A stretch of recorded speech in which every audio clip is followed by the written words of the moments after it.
All right, let's fire up to 350.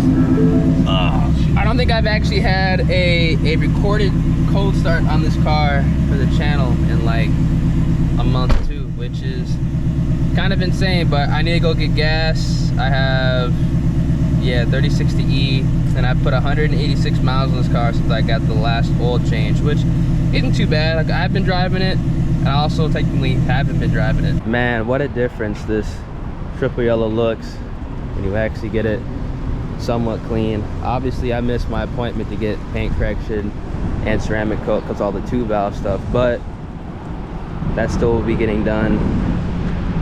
Like I said, trying to do everything around the same time here.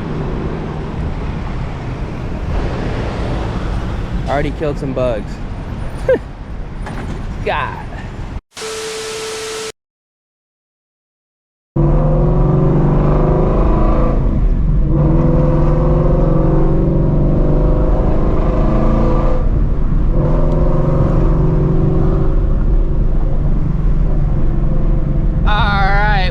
The channel, everyone. I can't remember the last time I did a POV drive in the 350, man. It's been like, it's got to be well over a month. It might be close to 2 months since I've done a POV drive in this vid. No, it hasn't been 2 months.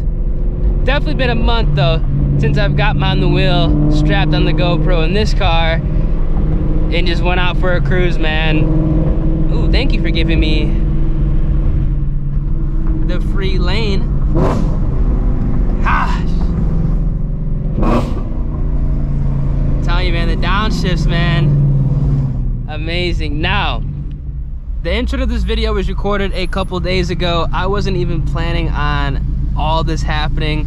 Now, most of it obviously is bad news, but is also good news because a lot of this stuff was gonna have to get done regardless. So we're just gonna go ahead and take care of it, and honestly, I'm gonna be able to get a better fuel system for the 2-valve Mustang. Now, if you guys are unaware, the 2-valve developed a very, very, very serious gas leak, and it's to the point where the car is not safe to drive at all. I mean, you don't really want to mess with gas leaks anyway, like no matter where it is, no matter how severe it is, but it's leaking from one of the lines to the external tank.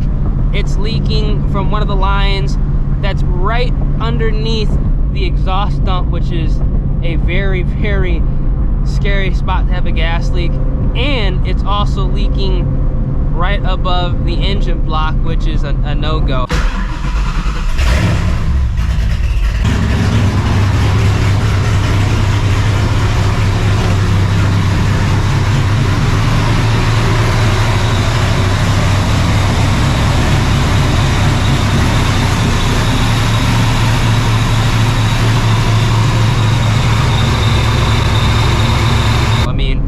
Any leaks on top of the engine block, that's an engine fire. That's, you know, potential to burn the whole car down with you inside. So obviously that car's parked, it's not being driven, it's not being turned on. The only thing that happened today was I pretty much got it towed back from the shop after I got some measurements done for the lines, so we can properly go ahead and kind of plan an attack on how we're gonna go ahead and fix the issue, and obviously go ahead and have the car make a lot more power than it does right now, and also to future-proof it. Now, the fuel system that's on the car right now, honestly, I don't know the fuel system that's on the car right now. It's some ghetto setup, old school setup. The lines that are on the car right now, they're Dash 8, but there is a difference between, you know, Dash 8 lines that are E85 compatible and Dash 8 lines that are not. Now, I'm under the assumption that the Dash 8 lines that are on the car right now, they're either not compatible, or maybe they are E85 compatible, but they're very, very, very old. The E85 pretty much went ahead and just ate up the lines right around the external tank, and it's starting to eat up the lines, like I said, underneath the exhaust dump, probably from the heat and everything, and it is eating up the lines right above the engine block, kind of where the intake manifold has the fuel routed around the fuel pressure regulator.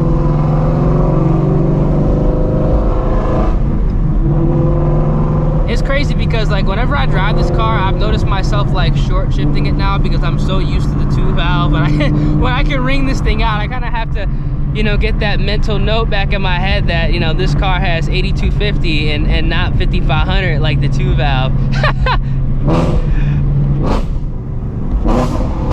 Woo! Got a backfire, man. This thing,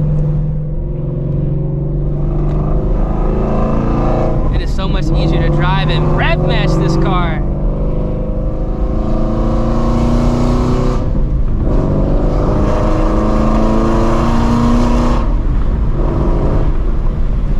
Woo!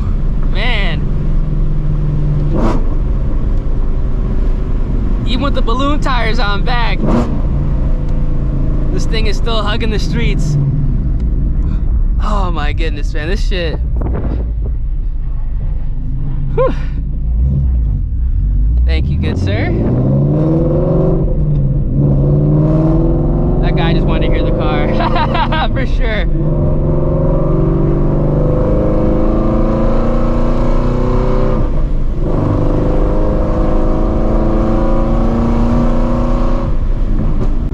Woo!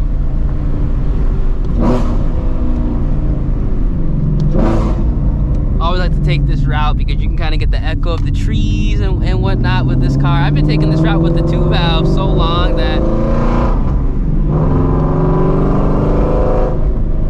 damn, those birds. I forgot how this thing sounds like in this car. I've been telling y'all, man, the 350, oh my god, that voodoo. As I was saying, man, I don't really know exactly what fuel system is in the 2-valve. Like I said, I think it's some type of like ghetto kind of like jerry-rig setup. So we're gonna go ahead and replace all those lines. We're gonna be replacing the single external pump. That's gonna be no more. It's not gonna be a single pump setup. We're gonna go, ooh, R8, damn. They got the whips out today, and there's an M4 in front of it as well. We're gonna be switching to a dual pump setup, and we're just gonna be cleaning up everything. Now, I don't need to get an entire fuel system. I thought I was gonna have to get an entire fuel system, but luckily that is not gonna be the case. So I'm gonna be able to save some money on the fuel rails and some of the filtration. So that's a huge plus, but we are gonna go ahead and upgrade, like I said, the lines. We're gonna upgrade the pumps. We're gonna run 2 different pumps. I'll get in more detail once I have like the complete kind of quote itemized bill on what's going on in the car. I'm just gonna make this video right now, let you guys know that I am gonna be going ahead and addressing that fuel leak and getting that car, you know, back on the road, because I really do enjoy driving that car, man. And that 2-valve, it's been putting in work. I don't even know what the hell's wrong with that car. That car has exceeded my expectations, and you know, I don't want it to be down. You know, I don't like to have my cars down that I really enjoy to drive.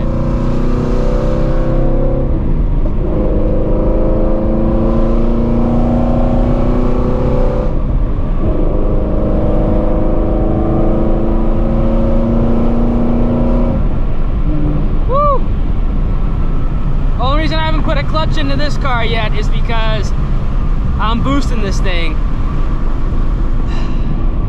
and I kind of want to do everything right all around the same time. But man, if I was gonna stay all motor, fuck, dude, this clutch would have been in the car. Would have been put that new clutch in, man.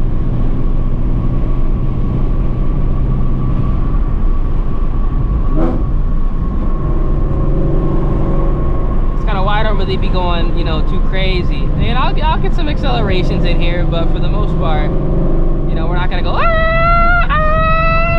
as much as I want to. As much as I want to, man. I gotta refrain.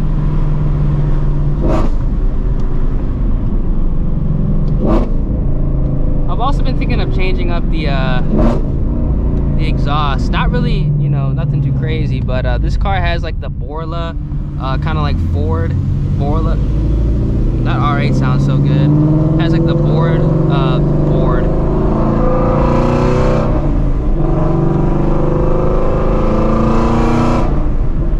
Has the Ford.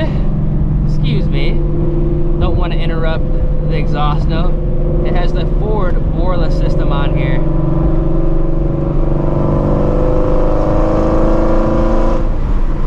I wonder what it would sound like with the actual stock exhaust, like a true stock exhaust. This is technically like a stock upgrade, but I wonder what it would sound like an actual true stock exhaust where I put like Corsa Extremes on here. Actually, no, I wouldn't do that because I do want to go ahead and retain the active exhaust. I think that'd be a massive L to lose that. I'm gonna leave it the way it is. Ain't no reason to go ahead and mess with something that's already, you know, sounding good in my opinion. Whew, man, when I tell you guys this, I'm ready for some boost weather. I really do mean that. These 100+ degree days are starting to get to me. Not as bad as last year. I built up quite a good tolerance, but I just cannot wait to take the 2-valve out and the 350 out in some like 60 degree weather to really have the cars eat, man. Definitely can't wait to take this car out with the ESS kit. It's gonna be crazy. Now, the fuel system that is going on the 2-valve is going to be good to 1200 horsepower, everything except the injectors. I don't mind having to upgrade injectors down the line, but in all reality, 1200 horsepower, that is way more than I need. I just want to future-proof it so I don't have to go and do what I have to do right now again. Now, the injectors that are on the car currently, they're good to 800 horsepower. There's some DW injectors, so we should be good to go after everything is installed. Everything should be in the car within the next 2 to 3 weeks. Now, the only kind of issue is that I actually am in the process of moving, and I'm supposed to move in about 3 weeks. So things could be a little bit quicker, could be a little bit slower, but obviously that takes priority. I'll keep you guys up to date like I always do when, you know, we're talking about builds and kind of big ticket items, boost, fuel, things of that nature. Man, dude, this triple yellow cleaned up. Whew. Still trying to get used to the Mickey Thompsons again, dude. Like, it's crazy. Those Mickey Thompsons compared to the Toyo TQs. I didn't clean my wheels as well. That brake dust really gets them dirty quick. But those Mickeys compared to the TQs, you gotta be careful. I ain't gonna lie, you really gotta be careful. I want to swap these tires out bad, but right now it just doesn't really make sense to do it because I don't really drive the car too much. I'm just dealing with it right now, and plus they're like brand new, damn near. There's like less than, well, actually there's about maybe 4,000 miles on them, not a lot, so that's pretty much brand new. I don't know, we'll see how I act up. So I do plan on boosting this car within the next couple of months as well, kind of during the winter period, getting up, you know, towards that Texas 2K time. Oh, the train's coming. Let me finish this video. Well, like I said, man, I'm keeping you guys updated. Hope you guys enjoy. And yeah, deuces.